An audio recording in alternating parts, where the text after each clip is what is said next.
हाँ तो चलो भाई, आज की क्लास में हम लोग स्टार्ट करेंगे। आज की क्लास को स्टार्ट किया जाए। स्टार्ट किया जाए सर, चलो ठीक है। तो कल हम लोग क्या पढ़ रहे थे बाबू रे? हम लोग, आपको पहले बता दूं, हम लोग अभी क्या कर रहे हैं? अभी हम लोग क्या कर रहे हैं?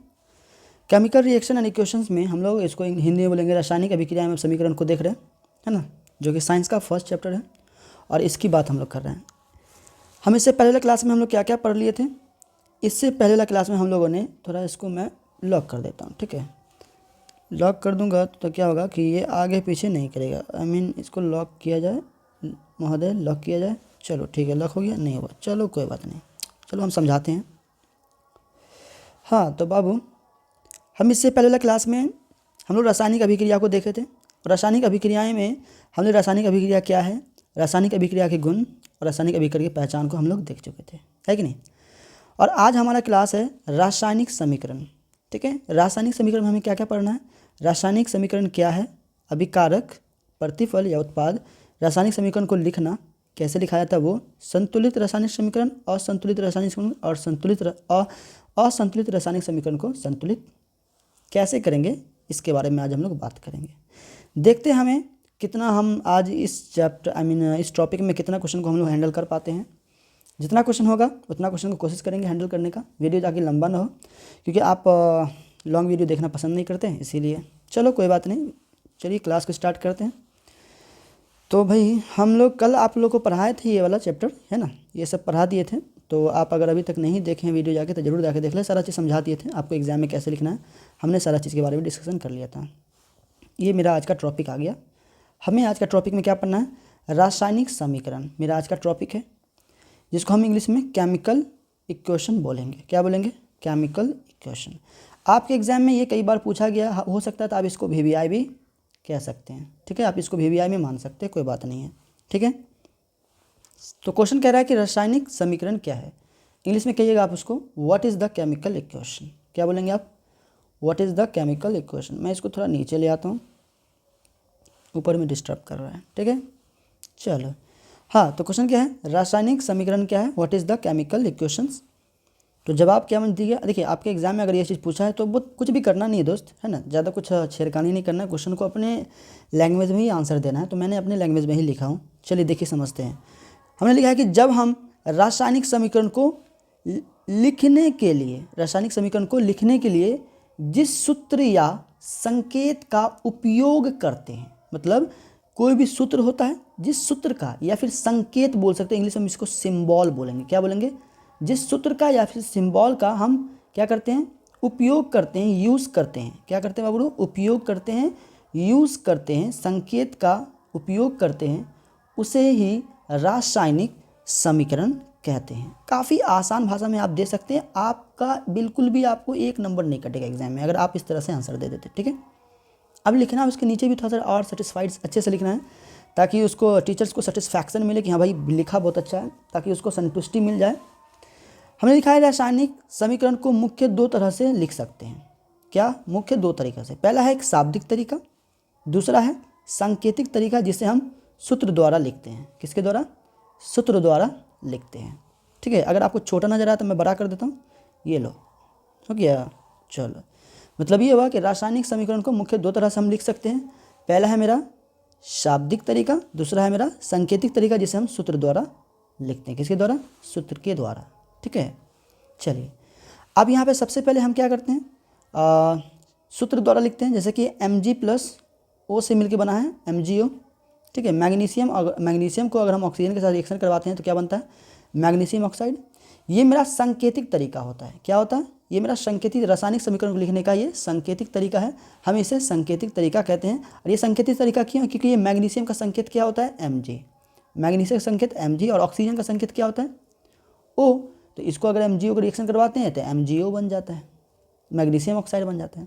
तो ये मेरा सिंबॉलिक तरीका भी बोल सकते हैं, सूत्र द्वारा भी लिख सकते हैं, जिसको हम सांकेतिक तरीका भी बोलते हैं, ठीक है। अब मेरा आता है शाब्दिक तरीका, जिसको हम लिख करके, शब्द में लिख करके बयां करते हैं। जैसे मैंने लिखा है कि मैग्नीशियम को अगर ऑक्सीजन के साथ रिएक्शन करवाते हैं, अभिक्रिया करवाते हैं, तो मेरा क्या बनता है? Magnesium oxide. ये मेरा शाब्दिक तरीका होता है। अगर आप एग्जाम में इतना लिख देते ना तो आपको 1 नंबर भी नहीं कटेगा, गारंटी मेरी है। अगर आपके एग्जाम में पूछे तो आप इतना लिख दें भाई एक नंबर भी आपका नहीं जाएगा, ठीक है।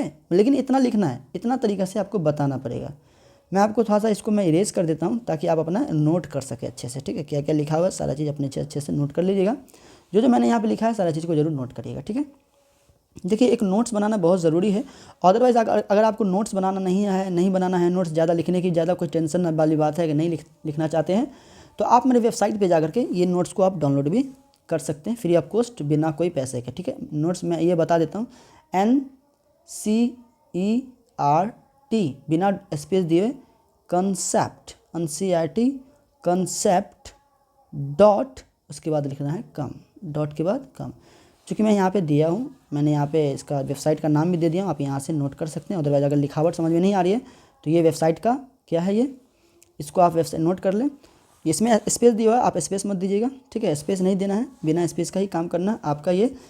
अगर आप क्या वेबसाइट पे जा करके अपना नोट्स को जाके डाउनलोड कर लीजिए, और लिखने का ज़रूरत नहीं है तो, अदरवाइज़ अगर आप लिखने में बहुत अच्छे, पढ़ने में लिखने में अच्छे हैं भाई, तो नोट करो, कोई दिक्कत नहीं है।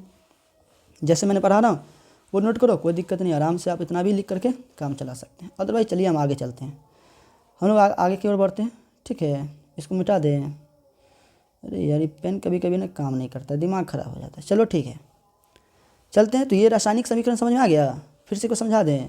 जब हम रासायनिक समीकरण को लिखने के लिए जिस सूत्र का या संकेत का उपयोग करते हैं उसे रासायनिक समीकरण कहते हैं। रासायनिक समीकरण को मुख्य दो तरह से लिखा जाता है, एक है मेरा शाब्दिक तरीका, दूसरा है मेरा सांकेतिक तरीका। सांकेतिक तरीका जैसे हम सिंबॉलिक सूत्र द्वारा भी कर सकते हैं, जैसे हम संकेत के द्वारा लिखते हैं, और एक होता है शाब्दिक तरीका जिसे हम शब्द में लिखते हैं, शब्द में क्या करते हैं, बयां करते हैं। ये मेरा क्या होता है, रासायनिक समीकरण। क्लियर है, ठीक है। चलिए अब हम आगे आते हैं।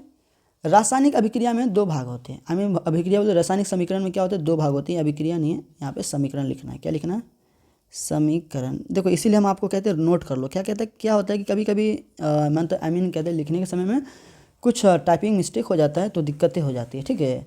इसलिए मैं तो आपको लिख लेना चाहिए ज़्यादा। कभी नोट्स आप बनाइए ताकि अच्छा रहे।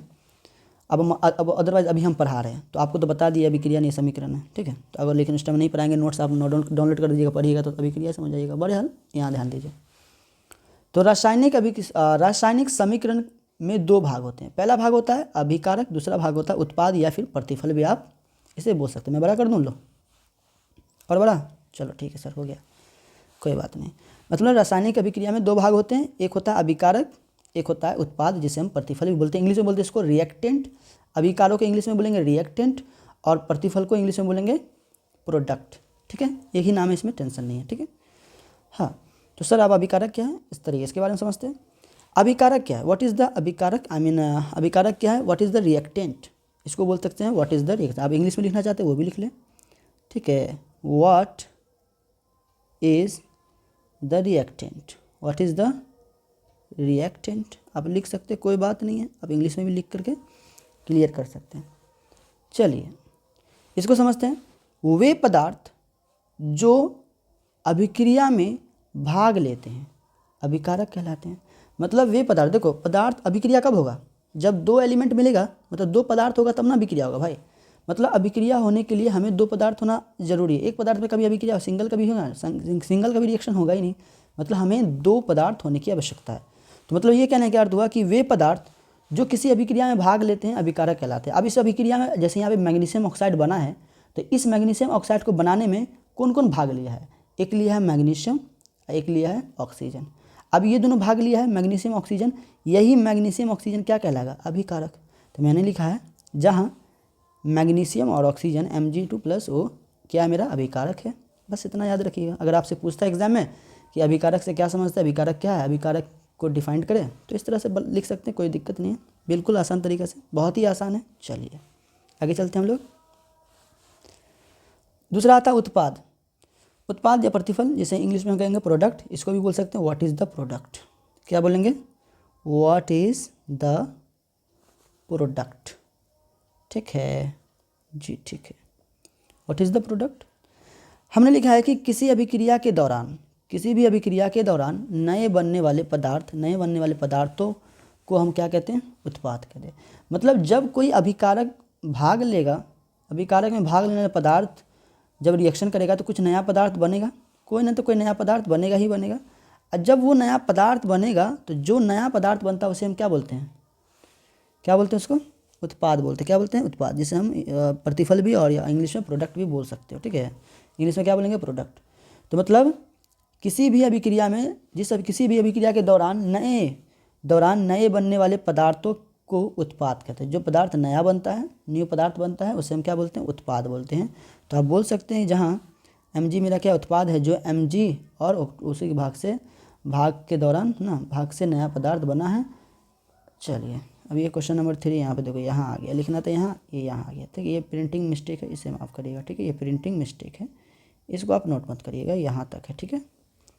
इसलिए आपको बोलता हूँ नोट करते रहिएगा, काफ़ी बेटर होगा। तो ये मेरा था। हाँ, तो अब क्या क्या हमने पढ़ा, हमने पढ़ा रासायनिक समीकरण। रासायनिक समीकरण 2 भाग होते हैं, अभिकारक और प्रतिफल, प्रतिफल। चलिए ये हो गया। अब हम आगे क्या देखेंगे, आगे देख लें। हम आगे देखते हैं अभिकारक एवं प्रतिफल की भौतिक अवस्था की जानकारी, ठीक है। आगे देखते हैं हम लोग। हाँ, तो भौतिक अवस्था की जानकारी कैसे हम प्राप्त करेंगे, यहाँ ध्यान दें, थोड़ा समझें। हमने लिखा है कि अभिकारकों एवं प्रतिफलों की भौतिक अवस्था की जानकारी, मतलब कैसे पता करेंगे कौन सा पदार्थ है, लिक्विड है, ठोस है, गैस है, कैसे पता करेंगे, तो उसको समझिए। अभिकारकों एवं प्रतिफलों की भौतिक अवस्था की जानकारी उनके संकेतों या सूत्रों के ठीक आगे कोष्ठ में दिया जाता है। मतलब कोई भी एलिमेंट या प्रोडक्ट होगा, कोई भी प्रोडक्ट होगा या कोई भी कंपाउंड भी बोल सकते हैं, ठीक है, पदार्थ, तो उसके कोष्ठ में ना हमें एक सिंबल दिया रहता है। कोई भी रिएक्शंस के कोष्ठ में क्या है, देखिए जैसे यहाँ देखिए, यहाँ सिंबल दिया हुआ है, नहीं, कोष्ठ में क्या होता है, इसके सिंबल दिया रहेगा। अब उस कोष्ठ के सिंबल से हमें पता करना होता है कि ये गैस है कि ठोस है कि लिक्विड है, क्या है, या फिर एक्वस मतलब जलीय विलयन है, क्या है, वो चीज़ हमें पता करना होता है, ठीक है। तो पता कैसे करेंगे, आपको ये चीज़ याद रखना पड़ेगा। अगर आप याद नहीं रखते हैं तो हो सकता है कि आपको फिर मुश्किल हो जाए अभिक्रिया को पहचानने में, कि भैया यहाँ पे पदार्थ को पहचानने में, प्रतिफल कौन सा लिक्विड में है प्रतिफल, कि ठोस में है प्रतिफल या गैस में है, ये पहचानने में आपको समस्या हो सकती है। तो सबसे पहले यहाँ समझिए, मैंने लिखा है ठोस के लिए क्या होता है, ठोस के लिए एस होता है। क्या होता है, एस, मतलब किसी भी कंपाउंड के आगे अगर एस है, ब्रैकेट में अंदर क्या है, कोष्ठ के अंदर, ब्रैकेट के अंदर, जिसे हम ब्रैकेट बोलते हैं, ब्रैकेट के अंदर अगर एस है तो इसका मतलब हम समझेंगे कि वो जो पदार्थ है वो क्या है, ठोस अवस्था में, किस अवस्था में, ठोस अवस्था में पदार्थ है। अगर उसी पदार्थ के जस्ट आगे, कंपाउंड के जस्ट आगे कोष्ठ में अगर आई लिखा रहेगा तो समझ जाएंगे वो क्या है, द्रव है, मतलब क्या है, पानी है, लिक्विड बोल सकते हैं, ठीक है। अगर उसी के किसी भी कंपाउंड्स के आगे, किसी भी एलिमेंट पदार्थ के आगे अगर जी लगा हुआ है, ब्रैकेट में क्या है, कोष्ठ में जी है स्मॉल, तो समझ जाएंगे वो क्या है, गैस है। क्या है वो, गैस। उसके बाद अगर किसी भी, तो बड़ा कर दूँ, चलो बड़ा कर देता हूँ, अगर किसी भी कंपाउंड या फिर पदार्थ के आगे एक क्यों लगा हुआ क्या है, तो समझ जाना वो जलीय विलयन है। क्या है वो, जलीय विलयन। जैसे यहाँ ध्यान दीजिए, मैंने अभी बताया CaCO3, यहाँ पे इसकी ब्रैकेट में क्या है, बोरे एस है, इसका मतलब ये क्या है, ठोस है। क्या है, ठोस। अब यहाँ पे इसको ठोस को अगर हम लोग क्या करते हैं, हीट करते हैं, क्या करते हैं, इसके ठोस को अगर हम लोग क्या करते हैं, हीट करते हैं, किसको करते हैं, हीट करते हैं, ऐसे तो विखंडन हो जाता है, टूट जाता है। और यहाँ पे Ca ये भी ठोस बनाता है और ये क्या बनाता है, कार्बन डाइऑक्साइड, ये गैस बनाता है, जो कि मैंने पहले बताया। यहाँ पे जी का सिंबल मतलब क्या होता है, गैस, ठीक है। उसी तरह यहाँ पे जिंक मेरा किस में है, ठोस में है, और यहाँ पे AQ है, मतलब ये एक्वस सोल्यूशन, मतलब यहाँ जलीय विलयन, मतलब H2SO4 जो है सल्फ्यूरिक एसिड बोल सकते हैं, नहीं सल्फ्यूरिक एसिड नहीं, हाँ sulphuric acid, H2SO4 sulphuric acid, तो ये एक्वस सोल्यूशन है, ये मतलब ये जलीय विलयन है। क्या है, जलीय विलयन है। अगर हम इसके जलीय विलयन सल्फ्यूरिक एसिड को, अगर हम जलीय विलयन को H2SO4 को अगर हम जिंक के साथ ठोस के साथ रिएक्शन करवाते हैं तो वो क्या करता है, हाइड्रोजन को मूव कर देता है। क्या करता है वो, हाइड्रोजन को मूव करके जिंक सल्फेट बनाता है। क्या बनाता है, सल्फ्यूरिक जिंक सल्फेट, ये जिंक सल्फेट बनाता है, तो हाइड्रोक्लोरिक सल्फ्यूरिक एसिड ही बोलेंगे, और यहाँ पे जिंक सल्फेट, मतलब कि यहाँ पे बड़े हाल, छोड़ो यार उतना दिमाग में नहीं आ रहा है, समझो यहाँ पे क्या बोलना चाह रहे, क्या दिमाग, ये मच्छर परेशान किया काट काट के, मेरा दिमाग इधर आ रहा है, मैं वहाँ बता नहीं पा रहा हूँ। बड़े हाल, हमें क्या बताना है, हम बता रहे हैं यहाँ पे कि अगर किसी के ब्रैकेट में अगर यहाँ पे AQ लिखा रहेगा तो समझ जाना है कि वो जलीय विलयन है। तो यहाँ में H2SO4 जो है वो मेरा क्या है, जलीय विलयन है, और यहाँ पे जिंक जो है वो मेरा क्या है, एस है, इसका मतलब ये क्या है कि ये ठोस अवस्था में, किस अवस्था में है, ठोस अवस्था में। अगर हम इस ठोस को जलीय विलयन के साथ H2SO4 के साथ रिएक्शन करवाते हैं तो यहाँ पे ये हाइड्रोजन को रिमूव कर देता है, क्या करता है, रिमूव करके हटा देता है और उसके स्थान को वो क्या करता है, ग्रहण कर लेता है। और ग्रहण करके क्या बनता है, ZnSO4 बना देता है, जिंक सल्फेट बनाता है, जो कि ये भी एक एक्वस सोल्यूशन में मतलब जलीय विलयन में होता है। अब ये भी क्या है, जलीय विलयन है, ये भी एक जलीय विलयन का घोल है, ये जलीय विलयन में है।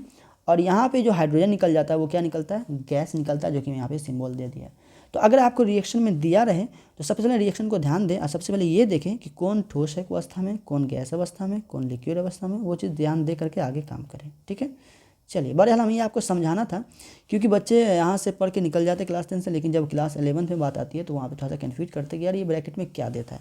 मैं भी ऐसे ही बहुत ज़्यादा कन्फ्यूज करता था पहले, ब्रैकेट में टीचर दे देते, मैं समझ ही नहीं पा रहा था कि यार ये ब्रैकेट में एस जो था वो क्या है। ये हम सोचते कभी सल्फर है, नहीं, कभी आई को आयोडाइड समझ जाते थे, जी को कभी कुछ और समझ जाते थे, जी को हम कोई एलिमेंट समझ जाते थे, लेकिन ये हमको बाद में क्लियर हो गया। ठीक है, तो आपको अभी क्लियर कर देता हूँ ताकि दिक्कत ना आए। ठीक है, चलिए अब हम आगे देखें, हम आगे देखते हैं। सबसे उसके बाद अगला क्वेश्चन है मेरा, रासायनिक समीकरण को लिखना। मतलब रासायनिक समीकरण कैसे लिखा जाता है, ये बेसिक कंसेप्ट है, इसको बात समझिए, पढ़ना है समझना है बस। कहता है रासायनिक समीकरण एक रासायनिक अभिक्रिया को प्रदर्शित करता है। मतलब रासायनिक समीकरण जो है वो एक रासायनिक अभिक्रिया को दिखाने के लिए हम समीकरण का आविष्कार करते हैं। मतलब समीकरण को लिखते हैं कि रासायनिक अभिक्रिया हुआ है तो कैसे हुआ है। इसीलिए रासायनिक समीकरण में तीर के निशान की बाईं ओर अभिकारक होते हैं। मतलब इसके ये वाला जो होता है इसके ओर ये अभिकारक होते हैं। ठीक है, अभिकारक को लिखा जाता है और उनके बीच में प्लस का चिन्ह दिया जाता है। मतलब अभिकारक को लिख करके अगर दो ये तो क्या करते हैं, इसके बीच में क्या करते हैं, प्लस का चिन्ह देते हैं, चिन्ह लगाया जाता है। इसके इसी प्रकार तीर के दाईं ओर उत्पाद को लिखा जाता है, तीर की दाईं ओर उत्पाद को लिखा जाता है और उनके बीच में अगर कोई एक्स्ट्रा कंपाउंड है, ठीक है, एलिमेंट है, तो उसके बीच में क्या करते हैं, प्लस का आइकन देते हैं, मतलब प्लस का चिन्ह देते हैं। मतलब वो उसी के साथ है जो टूट करके बना है या फिर जुट करके बना है, इस तरह से कह सकते हैं। ये बेसिक जानकारी आप पढ़ के भी समझ सकते हैं। बहरहाल वैसे भी सबको पता होता है कि ये रिएक्शन में क्या हो रहा है। ठीक है, चलिए, तो ये मेरा था रासायनिक समीकरण। वीडियो काफ़ी लंबा हो गया, 17 मिनट का हो गया, बहरहाल कोई बात नहीं। अगले क्लास में हम लोग क्या पढ़ेंगे, अगले क्लास के लिए छोड़ देते हैं, हम लोग पढ़ेंगे अगले क्लास में संतुलित और असंतुलित रासायनिक समीकरण। नेक्स्ट क्लास के लिए इसको छोड़ देते हैं, अगले क्लास में हम यहाँ से स्टार्ट करेंगे। बहरहाल आज के लिए इतना ही, फिर मिलते हैं हम लोग अगले क्लास में। अगर आप अभी तक चैनल पर नए हैं तो चैनल को सब्सक्राइब कर लो ताकि हम अगला वीडियो अपलोड करें तो उसका नोटिफिकेशन आपको जल्द से जल्द मिल जाए। अदरवाइज अगर आप उसको नोट करना चाहते हैं तो नोट कर ले, जैसे जैसे मैंने लिखा है वैसे वैसे वीडियो को स्टॉप पॉज करके नोट कर ले। अदरवाइज अगर आप नोट नहीं करना चाहते हैं तो आप PDF को डाउनलोड कर लें, आप PDF को देख करके अच्छे से नोट करें। और अदरवाइज वो भी नहीं करना चाहते हैं तो मत पढ़ो, अच्छी बात है, जाओ घूमो फिरो मस्ती करो, क्या दिक्कत है, पढ़ लेके होगा भी क्या, है ना। चलो ठीक है, आज के लिए इतना ही, फिर मिलते हैं हम लोग अगले क्लास में। अगले क्लास में हमें क्या पढ़ना है, याद रखना, संतुलित और असंतुलित रासायनिक अभिक्रिया समीकरण पढ़ना, सॉरी अभिक्रिया नहीं समीकरण। ठीक है, चलिए, तो आज के लिए इतना ही, फिर मिलते हैं, खुदा हाफिज़।